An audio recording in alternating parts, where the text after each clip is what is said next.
Hatimaye majibu sahihi ya swali gumu kuhusu dabi ya Kariakoo, Yanga dhidi ya Simba Sports Club yamepatikana. Mchezo ulioahirishwa Machi 8 na kupangwa kupigwa Juni 15. Rasmi sasa mchezo huo utapigwa Juni 25 baada ya matakwa ya Yanga kufanyiwa kazi.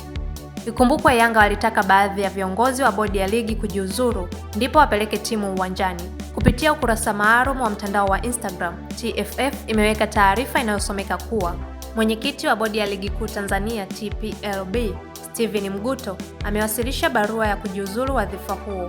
Katika hatua nyingine, rais wa shirikisho la mpira wa miguu Tanzania TFF, Wallace Karia, amemsimamisha kazi ofisa mtendaji mkuu wa TPLB, Almas Kasongo. Bodi ya ligi kuu Tanzania TPLB imeusogeza mbele mchezo namba 184 wa ligi kuu ya NBC kati ya klabu ya Yanga na klabu ya Simba ambao ulipangwa kufanyika kwenye uwanja wa Benjamin Mkapa Juni 15, 2025 kuanzia saa 11 kamili jioni. Mchezo huo sasa utafanyika Juni 25, 2025 kwenye uwanja wa Benjamin Mkapa kuanzia saa 11 kamili jioni. Bodi inazitaka maandalizi mema klabu ya Yanga na Simba kuelekea mchezo huo. Imetolewa na idara ya habari na mawasiliano, Bodi ya Ligi Kuu Tanzania TPLB, Juni 13, 2025. Wananchi Yanga nao kupitia ukurasa wao rasmi wa mtandao wa Instagram wameposti ratiba ya mchezo huo na kwamba rasmi mchezo huo upo kwenye ratiba ya wananchi Yanga na utapigwa Juni 25 majira ya saa 11 jioni katika dimba la Benjamin Mkapa. Swali lililopo kwa sasa ni je,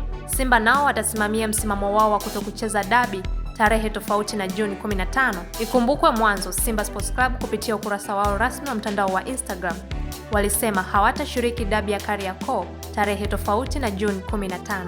Taarifa ilikuwa inasomeka kuwa klabu ya Simba inawalifu umma, wanachama na wapenzi wake kuwa itaingia uwanjani siku ya Jumapili tarehe 15 Juni 2025 kushiriki mchezo namba 184 kama ilivyopangwa na Bodi ya Ligi Kuu Tanzania. Mabadiliko yoyote ya kujaribu kuahirisha mchezo huo ni batili na kinyume na taratibu za uendeshaji wa mpira wa miguu. Kwa msingi huo, klabu ya Simba haitashiriki mchezo wowote wa namba 184 isipokuwa ule uliopangwa kuchezwa siku ya Jumapili tarehe 15 Juni 2025.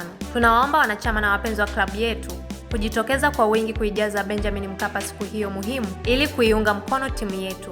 Nguvu moja imetolewa na uongozi wa klabu ya Simba tarehe 12 Juni 2025. Mpaka sasa macho na masikio ya wapenda soka nchini Tanzania ni kuelekea Juni 25 mwaka huu katika uwanja wa Benjamin Mkapa jijini Dar es Salaam, Yanga Sports Club dhidi ya Simba Sports Club.